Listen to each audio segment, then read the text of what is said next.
Jadi nggak usah heran. Kalau ada orang zolim jadi pejabat, orang zolim jadi presiden, orang zolim jadi gubernur, jadi wali kota, jadi tentara, jadi polisi, koruptor, agen narkoba, membunuh nyawa orang tanpa merasa berdosa, tak perlu takut. Muslimin, Allah naikkan pangkat celakamu itu. Kau naik pangkat, kau terpilih jadi presiden, jadi gubernur, jadi DPR. Karena apa? Karena kezolimanmu. Allah berikan semua kesenangan-kesenangan. Hingga ketika kau merasa bangga dengan kezolimanmu, hingga kau merasa bangga dengan kekuasaanmu seperti kekuasaan Fir'aun, kau buat undang-undang untuk melegalkan kezolimanmu. Maka Allah katakan, Allah bukakan semua pintu-pintu kesenangan. Kau terpilih jadi presiden kesekian kalinya. Kau terpilih jadi anggota dewan. Kau naik pangkat, dapat penghargaan. Tetapi kau fitnah orang-orang Islam demi pangkat dan jabatan. Rela memberikan suap kepada rakyat demi apa? Tolong coblos saya nanti ketika pileg, ketika pilpres. Ini dananya sekian, modal pemilu sekian, miliar-miliaran, triliun-triliunan untuk modal pemilu. Demi apa? Menyogok, menyumbat mulut-mulut rakyat. Kau fitnah orang-orang Islam. Kau fitnah para ulama, kau penjarakan para ulama yang jujur. Tidak tinggal ulama-ulama penjilat. Maka ketahuilah, Allah bukakan pintu-pintu kesenangan. Ketika kau berbangga dengan kezolimanmu, ketika kau berbangga dengan jabatan yang kau dapatkan dengan cara yang zolim, maka kata Allah, maka akan kucabut nikmat secara tiba-tiba hingga engkau terdiam berputus asa. Masihkah mereka beriman ada hari perhitungan? Masihkah mereka beriman ada hari pengadilan yang maha adil? Tidak seperti pengadilan di dunia ini, hukum bisa dibeli, jaksa, pengacara, hakim, semuanya koruptor. Penegak hukum, mereka yang melanggar hukum. Masyaallah muslimin, seakan-akan mereka merasa dunia inilah selama-lamanya hidupnya. Cepat atau lambat orang-orang zalim ini akan dimusnahkan oleh Allah Subhanahu wa taala. Tidak di dunia, pasti di akhirat.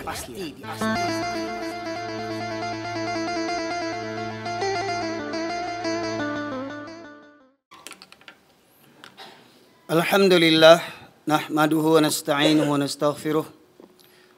Wa na'udzu billahi min syururi anfusina wa min sayyiati a'malina. Man yahdihillahu fala mudilla lahu wa ma yudlilhu fala hadiyalah. Asyhadu an la ilaha illallah wahdahu la syarika lah wa asyhadu anna Muhammadan abduhu wa rasuluhu alladzi la nabiyya ba'da. Allahumma salli wa sallim ala nabiyyina Muhammad wa ala alihi wa sahbihi ajma'in.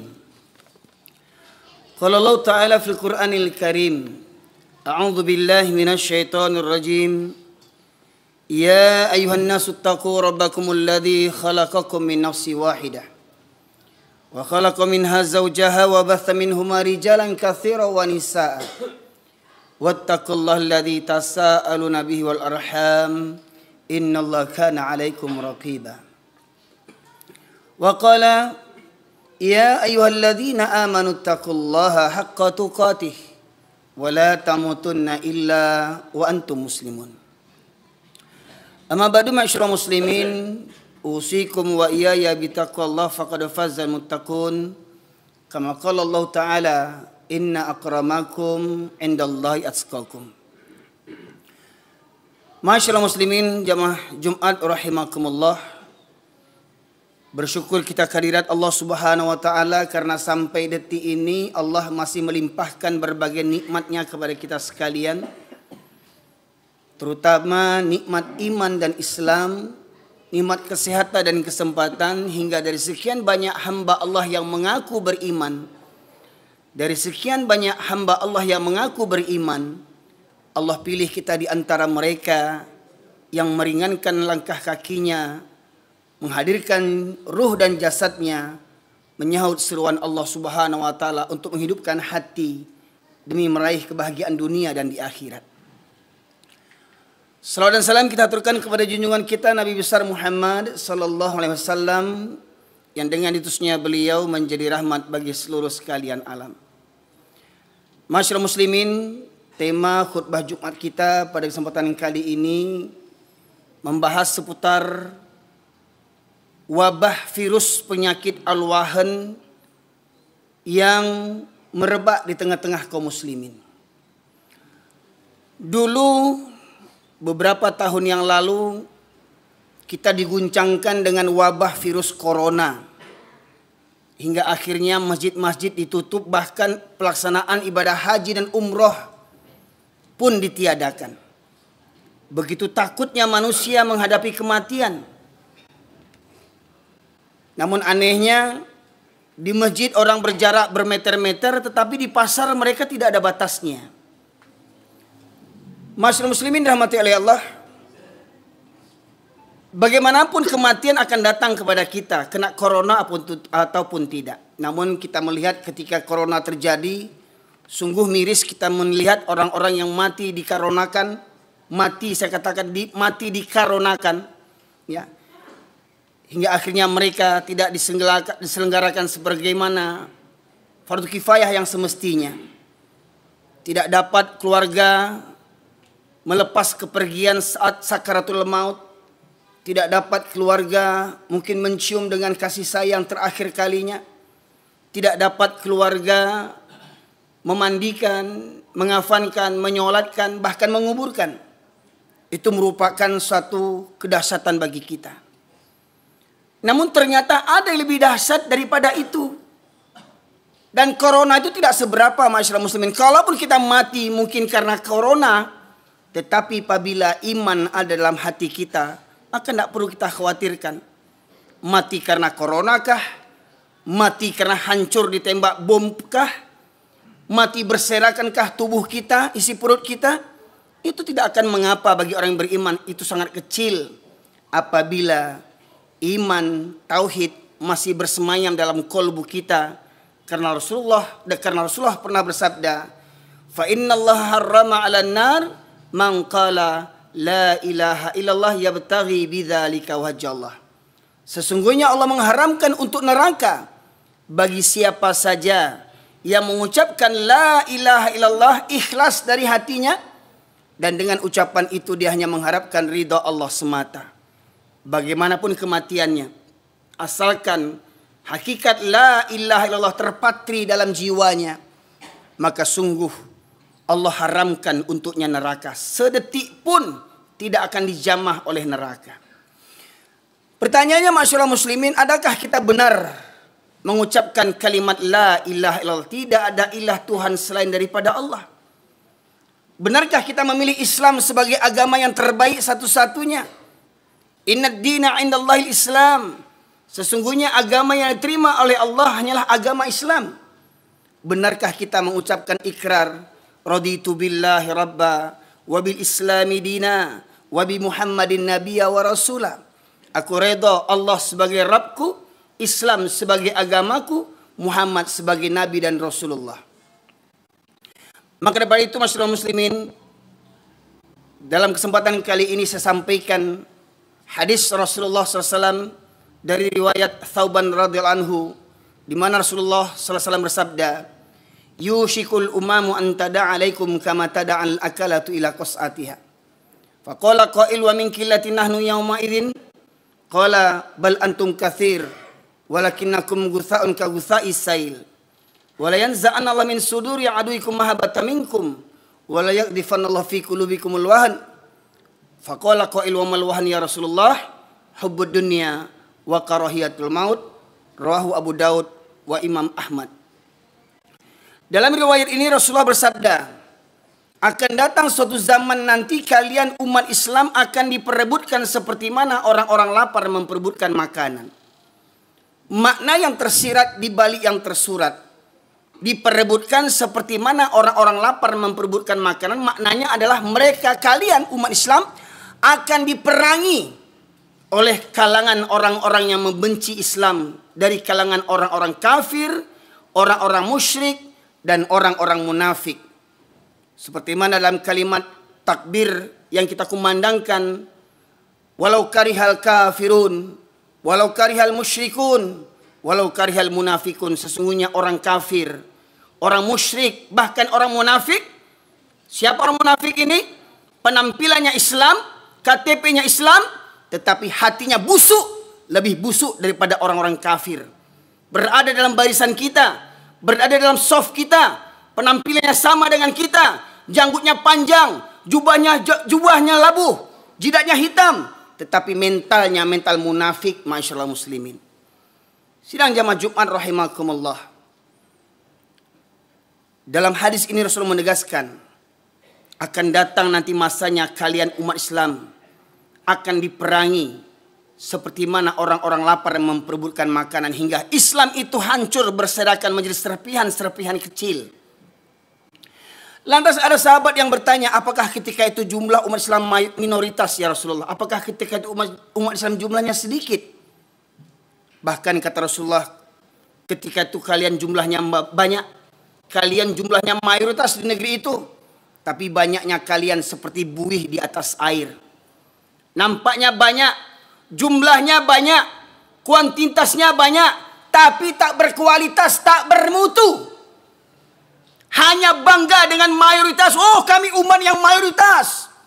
Presiden kami Islam, wakil presiden kami Islam, menteri-menteri kami Islam, tentara-tentara banyak Islam, polisi banyak Islam, pemerintahan dipimpin oleh orang-orang Islam. Tapi pada hakikatnya mereka benci kepada Islam. Itulah orang-orang munafik, masyaallah muslimin. Negeri yang mayoritas muslim terbesar di dunia tapi bermental munafik. Jumlahnya banyak, tapi tak berkutik, diotak-atik oleh orang-orang kafir dan orang-orang munafik. Jumlahnya banyak, tapi tak berkutik, diotak-atik oleh orang-orang kafir dan orang-orang munafik. Kemudian Rasulullah menegaskan, jumlah kalian banyak ketika itu, tapi banyaknya akan seperti buih di atas air. Lantas Rasulullah melanjutkan, dan Allah cabut rasa takut musuh-musuh terhadap kalian. Kalimatnya, Allah cabut rasa takut musuh-musuh terhadap kalian. Karena pada hakikatnya, orang-orang kafir, orang-orang musyrik dan munafik, pada hakikatnya mereka lebih takut kepada manusia dibandingkan kepada Allah Subhanahu wa taala. Coba lihat betapa banyak bawahan takut dengan atasan, diperintah untuk berbuat zalim. Bawahan yang goblok ini mengerjakannya karena apa? Takut dipecat, takut tidak naik pangkat, takut dimutasi, takut anak bini tidak makan, takut hilang fasilitas negara yang selama ini dipakainya, rumah dinas gratis, mobil gratis, segalanya gratis. Demi itu mereka mau taat kepada atasannya, tetapi mereka tak takut kepada Allah Subhanahu wa taala. Betapa banyak mental orang Islam seperti begitu hari ini, masyaallah muslimin. Tak tanggung penampilan gagah, perkasa, pangkat tinggi, ya, tetapi goblok. Karena apa? Karena takut dipecat sama atasan, takut tidak makan, takut miskin, takut mati kelaparan, tapi tidak takut kepada Allah Subhanahu wa taala. Jadi dalam penggalan hadis tadi, Allah cabut rasa takut musuh-musuh terhadap kalian. Jadi maknanya orang kafir yang segelintir itu, orang kafir yang sedikit itu, tidak merasa takut berada di tengah negeri yang penduduknya mayoritas Islam. Karena apa? Karena mayoritas umat Islam di negeri itu adalah orang-orang yang cinta dunia dan takut mati. Demi pangkat dan jabatan, rela memberikan suap kepada rakyat. Demi apa? Tolong coblos saya nanti ketika pileg, ketika pilpres. Ini dananya sekian, modal pemilu sekian, miliar-miliaran, triliun-triliunan untuk modal pemilu. Demi apa? Menyogok, menyumbat mulut-mulut rakyat. Dan kalaupun mereka terpilih jadi presiden, terpilih jadi menteri, terpilih jadi gubernur, nggak usah kaget masyarakat muslimin yang dirahmati Allah. Allah menegaskan, falamma nasu ma dzukiru bih fatahna alaihim abwaaba kulli syai' hatta idza farihu bima utu akhadnahum baghtatan wa hum mublisun. Surat Al-An'am ayat 44. Dan ketika seseorang itu mendurhakai ayat-ayat Allah, ketika mereka mendustakan ayat-ayat Allah, tidak takut, tidak tahu mana yang halal, mana yang haram jadi halal, yang halal jadi haram, takut kepada manusia dibandingkan takut kepada Allah. Orang yang begini kata Allah, maka akan kami bukakan pintu-pintu kesenangan. Jadi nggak usah heran. Kalau ada orang zolim jadi pejabat, orang zolim jadi presiden, orang zolim jadi gubernur, jadi wali kota, jadi tentara, jadi polisi, koruptor, agen narkoba, membunuh nyawa orang tanpa merasa berdosa, tidak perlu takut, masyarakat muslimin. Allah naikkan pangkat celakamu itu. Kau naik pangkat, kau terpilih jadi presiden, jadi gubernur, jadi DPR. Karena apa? Karena kezolimanmu. Allah berikan semua kesenangan-kesenangan. Hingga ketika kau merasa bangga dengan kezolimanmu, hingga kau merasa bangga dengan kekuasaanmu seperti kekuasaan Fir'aun, kau buat undang-undang untuk melegalkan kezolimanmu. Maka Allah katakan, Allah bukakan semua pintu-pintu kesenangan. Kau terpilih jadi presiden kesekian kalinya. Kau terpilih jadi anggota dewan. Kau naik pangkat, dapat penghargaan. Tetapi kau fitnah orang-orang Islam. Kau fitnah orang-orang Islam. Kau fitnah para ulama, kau penjarakan para ulama yang jujur. Hingga tinggal ulama-ulama penjilat. Maka ketahuilah, Allah bukakan pintu-pintu kesenangan. Ketika kau berbangga dengan kezolimanmu itu. Ketika kau berbangga dengan jabatan yang kau dapatkan dengan cara yang zolim. Maka kata Allah, maka akan kucabut nikmat itu secara tiba-tiba. Hingga engkau terdiam berputus asa. Pertanyaannya, masihkah orang Islam di negeri yang mayoritas ini beriman kepada Allah Subhanahu wa Ta'ala? Masihkah mereka beriman ada hari perhitungan? Masihkah mereka beriman ada hari pengadilan yang maha adil?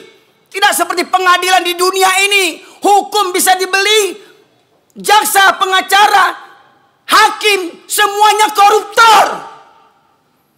Penegak hukum, mereka yang melanggar hukum. Masyaallah muslimin, seakan-akan mereka merasa dunia inilah selama-lamanya hidup di dunia. Dan seakan-akan mereka tidak percaya ada hari pengadilan. Ada raja di atas raja, ada penguasa di atas segala penguasa. Allah Subhanahu wa Ta'ala yang maha adil. Cepat atau lambat orang-orang zalim ini akan dimusnahkan oleh Allah Subhanahu wa Ta'ala. Tidak di dunia, pasti di akhirat. Kemudian masyarakat muslimin yang dirahmati Allah, berkaitan tentang penggalan hadis tadi yang berbunyi, Allah cabut rasa takut musuh-musuh terhadap kalian. Terungkap kemakar daripada orang-orang kafir. Disampaikan oleh Dr. Jazri, seorang ketua DKM Masjid Jogokarian, yang juga dipetik daripada buku misteri Salat Subuh yang ditulis oleh Dr. Ragib Asirjani, seorang ulama dan cendekiawan muslim di Mesir.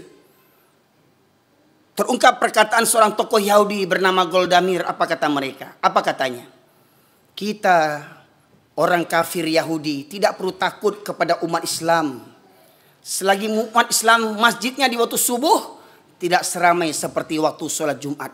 Selagi masjid-masjid umat Islam di waktu subuh tidak seramai seperti waktu sholat Jumat. Jadi mereka mengukur kekuatan umat Islam itu diukur daripada kekuatan dengan keadaan jamaah sholat subuh. Mereka mengukur kekuatan umat Islam dari kehadiran kaum muslimin waktu sholat subuh. Karena pada hakikatnya mereka pun beriman akan hadis yang sampaikan Rasulullah. Dua sholat yang berat bagi orang munafik adalah sholat isya dan subuh berjamaah. Kalau sholat Jumat laki-laki bisa hadir, Penjudi datang hari ini. Pecandu chip datang hari ini. Orang zolim koruptor datang hari ini. Sholat Jumat di mana-mana masjid mereka datang hari Jumat. Namun mereka berat datang sholat subuh berjamaah. Rutin, secara rutin. Karena kata Rasulullah, dua sholat yang berat bagi orang munafik adalah sholat isya dan subuh berjamaah. Sebagaimana kata Buya Hamka. Kalau kau ingin melihat orang Islam, lihat waktu sholat hari raya. Laki-laki perempuan pendosa keluar semuanya. Kalau kau ingin melihat laki-laki muslim, lihat hari Jumat. Maka datang, yang sholat seminggu sekali datang ke masjid. Ya, yang masih ngobrol di luar, merokok, main handphone, duduk di parkiran, otak tak punya. Islam 7 keturunan tak mengerti juga lagi, masuk kau ke masjid. Karena ketika khotib sudah naik mimbar, malaikat yang menjaga pintu masjid mencatat para yang hadir. Malaikat menutup bukunya dan duduk mendengarkan khutbah. Ini masih banyak di masjid-masjid kita saksikan laki-laki goblok. Sambil merokok duduk di parkiran main handphone. Orang khutbah sudah dijalankan. Pertanyaannya, lai bau tak orang tu lai? Lah baru lama masuk Islam. Batosat karihna kaji. Lunak kaji itu untuk orang yang baru masuk Islam. Ya, belunak-lunak kaji. Ini udah Islam 7 keturunan tak mengerti juga lagi. Di mana otakmu? Maka kata Allah, afala ta'qilun? Afala tafakkarun? Apakah kamu tidak menggunakan akalmu? Apakah kamu tidak berfikir? Suka berlambat-lambat datang ke masjid hari Jumat.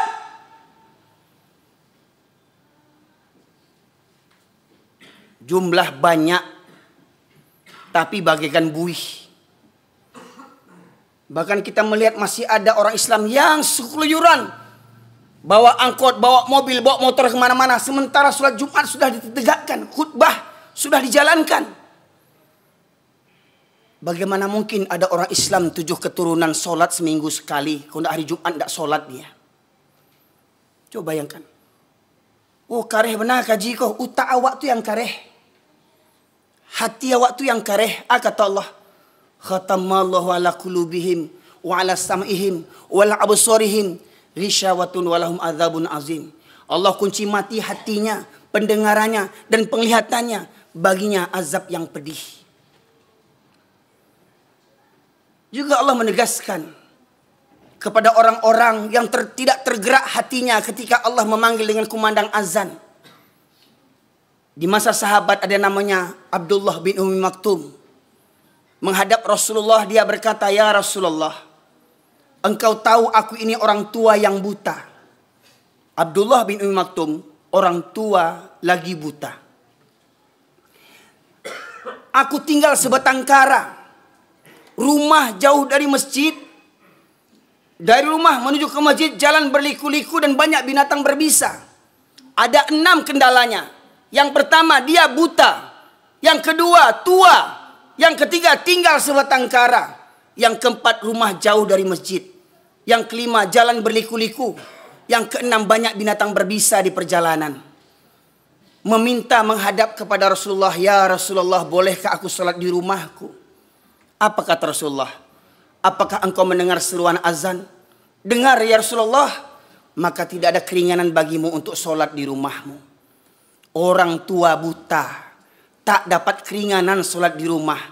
Pertanyaannya, orang yang masih muda, mata sehat, rumah dekat, kendaraan banyak, anak banyak, menantu banyak, cucu banyak, kemenakan banyak. Rumah bertetangga dengan masjid, berkumandang azan, tak berangkat ke masjid. Apamu yang buta? Apamu yang buta? Subuh tadi, kemana para laki-laki kaum muslimin? Subuh tadi, berapa banyak yang hadir ke masjid? Ma'asyiral muslimin, subuh tadi, berapa banyak yang hadir ke masjid? Maka ma'asyiral muslimin yang dirahmati oleh Allah, kebodohan ini, kebodohan kaum mayoritas yang berbangga dengan jumlahnya banyak tapi mentalnya mental kerupuk. Jumlah mayoritas tapi mental minoritas. Jumlah mayoritas tetapi diatur oleh orang kafir yang minoritas. diatur oleh orang kafir yang punya modal untuk kekuasaan. Demi pangkat dan jabatan, demi anak dan istri. Takut mati kelaparan, akhirnya apa? Menggadaikan iman dan akidah. Maka Rasulullah menegaskan, kalau seandainya mereka mengetahui keutamaan 2 sholat tadi, Isya dan subuh berjamaah, niscaya mereka akan mendatanginya walaupun dengan merangkak. Betapa banyak orang bisa berangkat pagi-pagi subuh-subuh untuk ke kantor. Berapa banyak orang bisa pagi-pagi datang ke bandara takut terlambat naik pesawat. Berapa banyak anak buah datang dipanggil oleh majikannya, oleh atasannya. Siap walaupun jam berapapun siap dipanggil oleh atasannya. Tetapi ketika Allah memanggil, mereka basi pakak, basi turiak, basi mada. Maka renungkan firman Allah dalam khutbah Jumat ini. Surat Al-A'raf ayat 179 yang sengaja di mana-mana saya sampaikan. Menggambarkan tentang kehinaan orang-orang Islam yang mengabaikan Al-Quran. Surat Al-A'raf ayat 179 Allah berfirman, A'udzu billahi minasyaitonir rajim. Wa laqad dzara'na li jahannama katsiran minal jinni wal ins. Lahum qulubun la yafqahuna biha. Walahum a'yunun la yubsiruna biha, walahum adhanun la yasma'una biha. Ulaika kal an'am bal hum adall. Ulaika humul ghafilun. Dan sungguh akan kami penuhkan neraka jahanam banyak dari kalangan jin dan manusia. Mereka yang memiliki hati tetapi tidak digunakan untuk merenungkan ayat-ayat Allah. Mereka memiliki hati, tidak ada rasa takut kepada Allah. Mereka memiliki hati, tak ada rasa tunduk patuh kepada Allah. Mereka memiliki hati, tak ada rasa cinta kepada Allah. Walahum a'yunun la yubsiruna biha. Mereka punya mata, tidak melihat pelajaran dari ayat-ayat kebesaran Allah. Gempa terjadi, tsunami terjadi, galodoh terjadi, longsor, banjir, berbagai macam musibah terjadi. Tidak juga menggerakkan hatinya untuk tunduk patuh kepada Allah Subhanahu wa taala. Tak mau mengambil pelajaran, tak mau mengambil hikmah, iktibar dari semua peristiwa kejadian alam. Walahum adzanul la yasma'una biha. Mereka yang punya telinga tetapi tidak digunakan untuk mendengarkan ayat-ayat Allah. Ada yang datang hari Jumat, tetapi hatinya entah di mana-mana. Ada yang datang mendengarkan khutbah, tapi dia sibuk ngobrol di mana-mana. Ada yang tiduran, ada yang ngantuan, cuman pindah tidur, cari tempat yang bisa bersandar, tempat yang nyaman, cuman pindah tidur. Bangun-bangun orang sudah sholat. Ada yang punya telinga, masuk telinga kanan, keluar lagi dari kanan, tak tembus ke telinga kirinya. Tak berfungsi, tak bermanfaat kajian yang keras seperti begini. Karena apa? Karena hatinya lebih keras daripada kajian yang disampaikan, masyaallah muslimin. Saya ambil kesimpulan tadi. Punya hati, tidak ada takut kepada Allah. Punya mata, tak melihat bagaimana kemurkaan Allah. Punya telinga, tak bergeming hatinya ketika dipanggil Allah. Apa kata Allah di ujung ayat? Ulaika kal an'am. Mereka seperti binatang ternak, bahkan lebih sesat, lebih hina daripada binatang lagi. Pertanyaannya, yang rumahnya bertetangga dengan masjid, tidak berangkat ke masjid, manusia apa binatang? Orang yang kerja di masjid, contoh simpel mohon maaf, kuli bangunan, dapat proyek renovasi masjid, masuk waktu sholat, apa kata mandornya kepada anak buah? Hei, berhenti kalian kerja, jangan ribut, orang sholat. Orang pada sholat, kuli-kuli bangunan itu tak sholat. Pertanyaannya, kenapa? Karena kuli bangunan itu bukan orang, dia binatang. Kerja di masjid tak tergerak juga hatinya untuk sholat, masyaallah muslimin. Bayangkan, tinggal berwudu masuk, sementara orang jauh-jauh datang ke masjid. Orang sedang sibuk-sibuk datang ke masjid. Ini di masjid kerjanya, di masjid tetangganya, rumahnya berdekatan dengan masjid. Berkumandang azan 5 waktu, tak berangkat ke masjid. Tapi kurang ajarnya, sekali ke masjid di depan imam tegaknya. Sekali ke masjid di depan imam berbaringnya. Betapa kurang ajarnya, semasa hidup malas ke masjid. Sekali ke masjid berbaring di depan imam, tak ada adabnya. Itu manusia yang malas sholat, masyaallah muslimin. Maka orang yang tak peduli dengan keutamaan sholat berjamaah, orang yang tak tergerak hatinya dipanggil untuk sholat berjamaah 5 waktu. Ingat, bukan kata saya, firman Allah surat Al-A'raf 179, mereka seperti binatang, bahkan lebih sesat, lebih hina daripada binatang lagi. Fa'tabiru ya ulil albab la'allakum turhamun.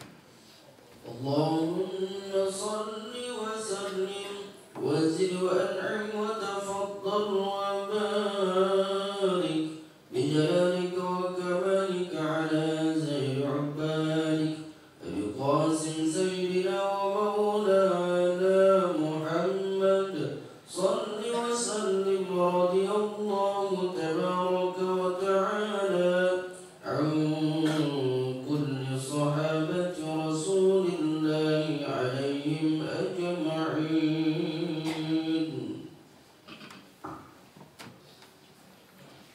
Alhamdulillah, nahmaduhu wa nasta'inuhu wa nastaghfiruh wa na'udzu billahi min syururi anfusina wa min sayyiati a'malina. Man yahdihillahu fala mudilla lahu wa ma yudlilhu fala hadiyalah. Asyhadu an la ilaha illallah wahdahu la syarika lah wa asyhadu anna Muhammadan abduhu wa rasuluhu alladzi la nabiyya ba'dah. Allahumma salli wa sallim ala nabiyyina Muhammad wa ala alihi wa sahbihi ajma'in. Masyaallah muslimin, sidang jemaah Jumat rahimakumullah. Dalam khutbah Jumat yang kedua ini saya sampaikan perkara-perkara yang menjadi Tuhan bagi manusia. Ada orang yang bisa mengucapkan la ilaha illallah berpuluh kali, beratus kali, beribu kali, bahkan berjuta kali. Tetapi di luar kalimat itu mereka masih bertuhankan kepada selain Allah. Di antaranya Allah sebutkan dalam surat At-Taubah, surat yang ke-9 ayat 24, Allah berfirman, A'udzubillahi minasyaitonirrajim. Qul in kana aba'ukum wa abna'ukum wa ikhwanukum wa azwajukum wa ashiratukum wa amwalun iktaraftumuha wa tijaratan takhsawna kasadaha wa masakina tardawnaha ahabba ilaikum minallahi wa rasulih wa jihadin fi sabilih fatarabbasu hatta ya'ti Allah bi amrih innallaha la yahdil qaumal fasikin. Katakanlah, jika bapak-bapakmu atau orang tuamu, anak-anakmu, saudara-saudara kakak beradikmu, istri-istrimu atau para suami, sanak familimu, harta kekayaan yang kamu cari, yang kamu kumpulkan, yang kamu bangga-banggakan, pekerjaan, sawah ladang, kedaimu, tokomu, pangkat dan jabatanmu, dan rumah tempat tinggalmu yang kamu cintai. 8 perkara ingat. Orang tua, anak, saudara, istri, sanak famili, harta, pekerjaan, rumah tempat tinggal yang kamu cintai. Ahabba ilaikum minallah wa rasulih wa jihadin fi sabilih. Apabila lebih engkau cintai daripada Allah dan Rasul dan berjihad di jalannya, maka 8 perkara tadi telah menjadi Tuhan selain daripada Allah Subhanahu wa taala. Pertanyaannya, apa yang menghalangi seorang laki-laki yang mengaku beriman, Islam 7 keturunan, KTP-nya Islam, tapi malas salat berjamaah? Apa alasannya? Tak ada alasan kecuali 8 perkara tadi ini. Bahkan ada yang rajin sholat, tapi lebih senang sholat di rumah. Maka mereka bertuhankan kepada rumahnya, bangga dengan rumah yang dibangunnya. Tetapi mereka tidak memuliakan rumah-rumah Allah Subhanahu wa ta'ala. 8 perkara boleh dicintai, tetapi jangan melebihi cinta kita kepada Allah dan Rasulnya, serta berjihad di jalannya. Innallaha malaikatahu yusholluna 'alan nabi. Ya ayyuhalladzina amanu shallu wa sallimu taslima. Allahumma fil muslimin wal muslimat wal mu'minina wal mu'minat al ahya'i min wal amwat innaka qadiyal hajat. Rabbana zalamna anfusana wa illam taghfir lana wa tarhamna lanakunanna minal khasirin. Rabbana la tuzigh qulubana ba'da idh hadaitana wa hab lana min ladunka rahmah innaka antal wahhab. Allahumma arinal haqqa haqqan warzuqna ittiba'ah wa arinal batila batila warzuqna ijtinabah. Rabbana ighfir lana wa liwalidayna warhamhuma kama rabbayana shaghira. Rabbana hab lana min azwajina wa dhurriyyatina qurrata a'yun waj'alna lil muttaqina imama. Allahumma ansuril muslimin wal mujahidin fi Filistin. Allahumma ansuril muslimin wal mujahidin fi Filistin. Allahumma ansuril muslimin wal mujahidin fi Filistin ya Allah ya arhamar rahimin. ربنا لا تؤاخذنا إن نسينا أو أخطأنا ربنا ولا تحمل علينا إصرا كما حملته على الذين من قبلنا ربنا ولا تحملنا ما لا طاقة لنا به واعف عنا واغفر لنا وارحمنا أنت مولانا فانصرنا على القوم الكافرين ربنا آتنا في الدنيا حسنة وفي الآخرة حسنة وقنا عذاب النار سبحان ربك رب العزة عما يصفون والسلام على المرسلين والحمد لله رب العالمين نقيم الصلاة